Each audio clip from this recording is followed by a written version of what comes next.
Welcome to the Business of School podcast, brought to you by Cole Connect. Get ready for a journey of topical insights, engaging conversations, and maybe a few aha moments from the business, finance, and technology side of schools. Cole School experts are your host, and with our guests from the world of education, we're about to embark on a learning adventure to support you in the business of your school.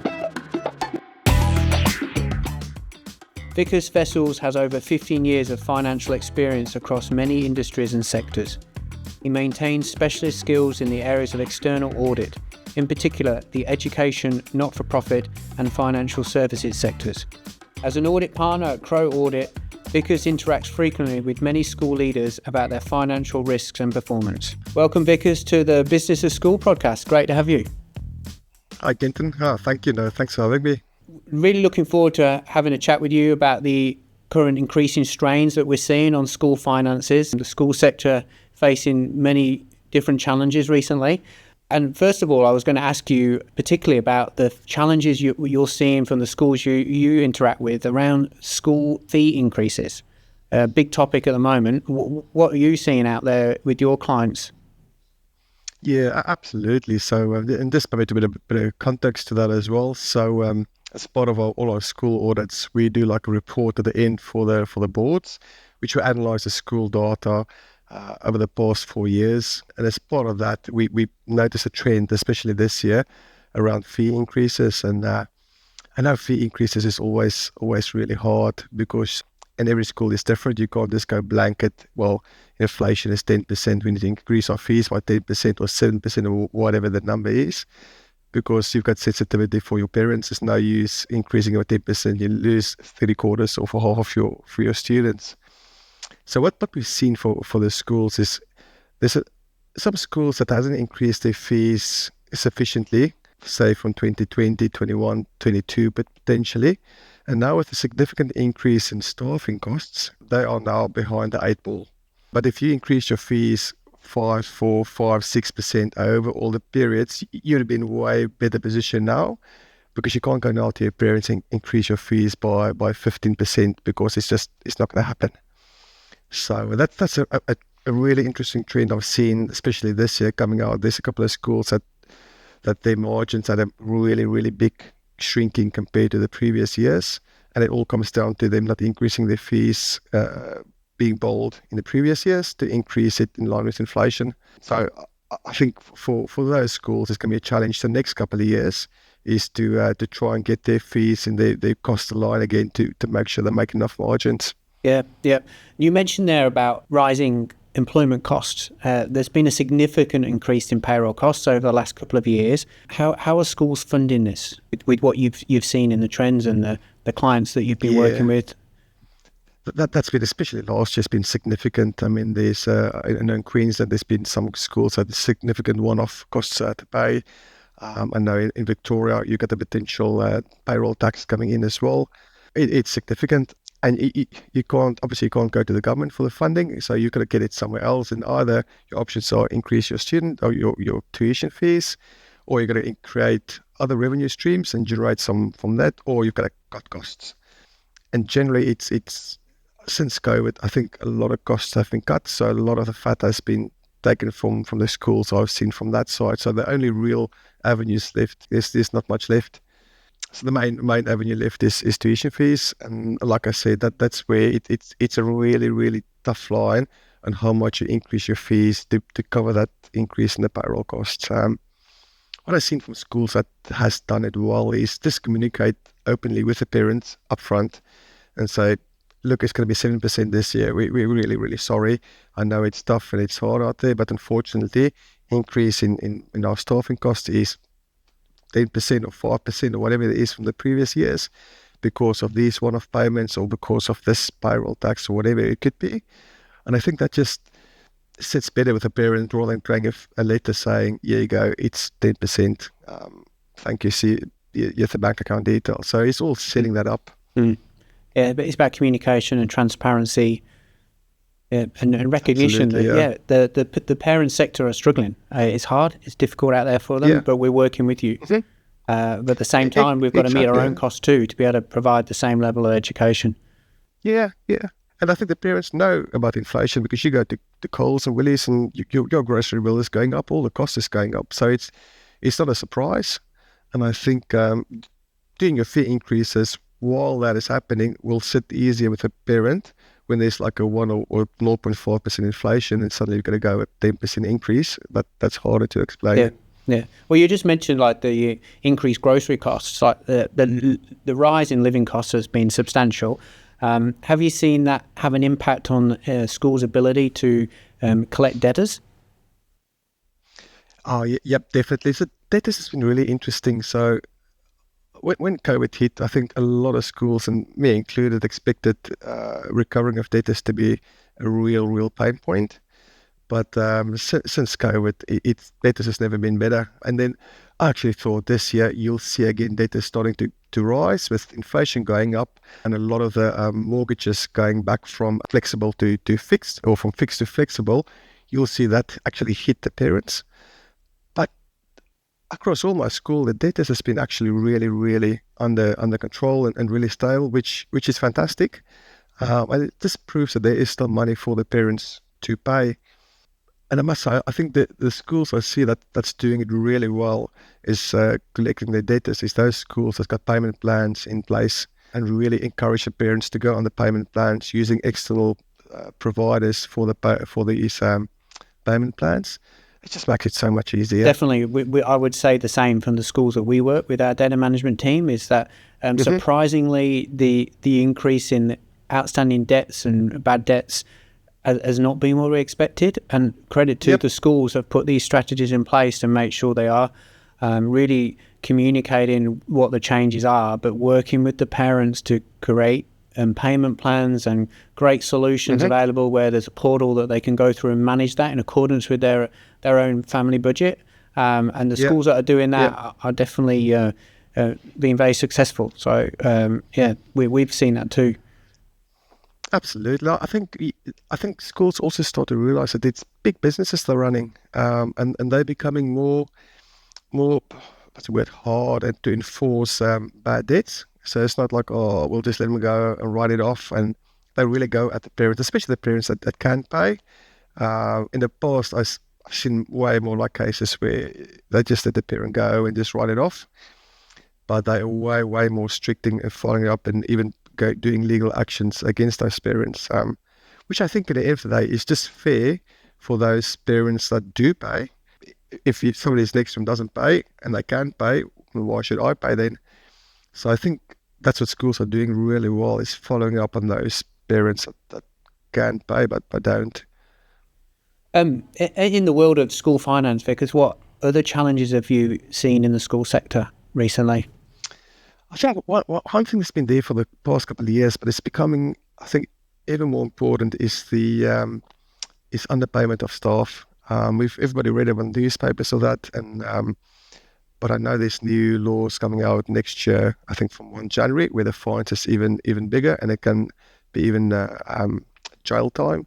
I've got a lot of schools that's using our software now, where we do analysis for them to work out how much their staff are underpaid. So going back 5 years, going through all the EB agreements and just working out what's their potential liability and if there is any issues. Because the school payroll is probably one of the more complex payrolls I've got for all my client bases. I think without doubt. People really they underestimate it. I really do. I think they do. There's so many different EB agreements, so many different awards, and you got... Oh, and everyone's interpretation even of them is different from one school to the next. Exactly. It's really complex. So that's what I just encourage my schools, is to make sure that they really over the staff and there's no skeletons and closets from the underpayment. Last year they do is be on the front page of the newspapers. Yep, and the Fair Work Ombudsman sniffing around, and it's very real, and it's definitely a bit of a hot topic in the school sector. Massively, yeah. Can you tell me a little bit more about the tool that you've got to help schools to dissect that, and with the underpayment of staff and analysing it? Yeah, really, it's interesting software. So we've got a data scientist team who created the platform.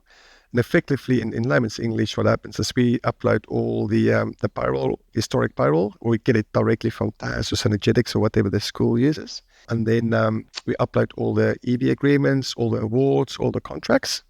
and the software then goes and matches based on the parameters every staff member, and you can see exactly the staff member for every year if he's been or he or she's been underpaid, and you can see it overall, and you can use it for your day-to-day your payroll as well to do checks on your payroll going forward. So I mean that work takes months of time if you've got a big school. Using that tool makes it a couple of days. Yeah. And unfortunately, it's absolutely critical for all the reasons we've just discussed, but it's probably something which many schools neglect. It's just, oh yeah, we probably need to do that, but we never get around to it because we've got to deal with the day-to-day processing of the payroll. We've got to get next fortnight's payroll paid.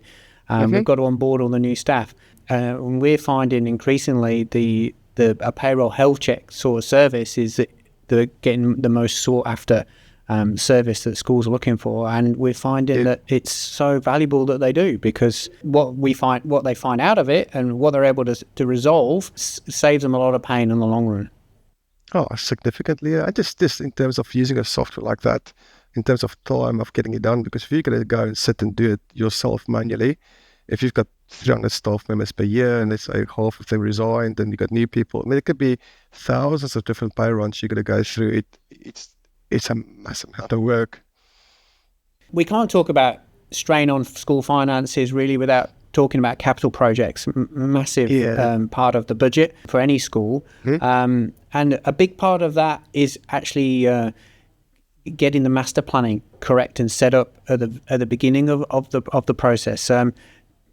You want to talk about that a little bit, Wicus? Yeah, that's a really, really good point. And it's interesting. So I went to a school meeting a couple of weeks ago, and they've got a big project they're about to embark, and they were thinking of applying for funding, but their project manager advised them that the building costs increase still about 20% per year. So every month they wait for the application to go through is going to cost them 1.2% extra. Yeah. So they made the decision not to apply for funding because it's going to be cheaper just to go now, do the building works now, and then rather wait for the approval to come through, and maybe you don't get the funding, so you lose that as well. So that's one thing I saw is still increasing those building costs. I thought we've been stabilizing by now, but it's still going through the roof, and that just shows you how important your master plan really is. It's not like 10 years ago where you can build $2-3 million, you can build a building. It's big money now. And that master plan, ideally like to see 5-10 years being cast out and give it a real good, thorough through over and really try and be skeptic with your numbers, your enrollment numbers, where do you think will be? And because if you don't plan for these building costs properly, it's going to come and bite you. You're going to end up with a massive amount of debt, which you're going to struggle to repay. Yeah. And also, you can't just do the master plan costings as a one-off and then just put it in a drawer and expect that to be relevant for the next 10, 15 years.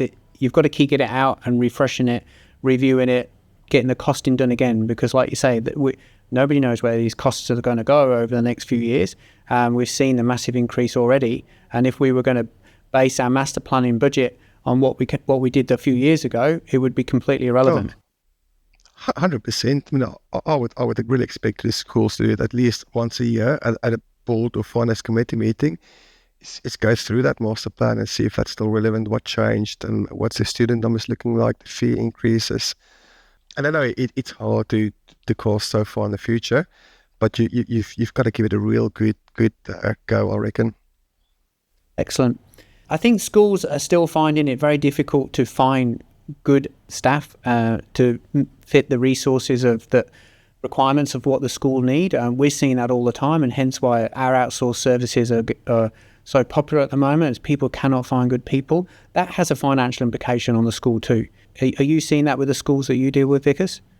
Yeah, no, that's still a problem, and a big issue for schools is just finding and keeping good quality staff, especially teachers in the STEM area. I know the schools are struggling to find them, and the schools in regional areas as well. It's still an issue for them. So not sure how or when that will be fixed, but that's a problem. And because you are bound by agreements and you can't just go and offer what you want, it is tricky for schools.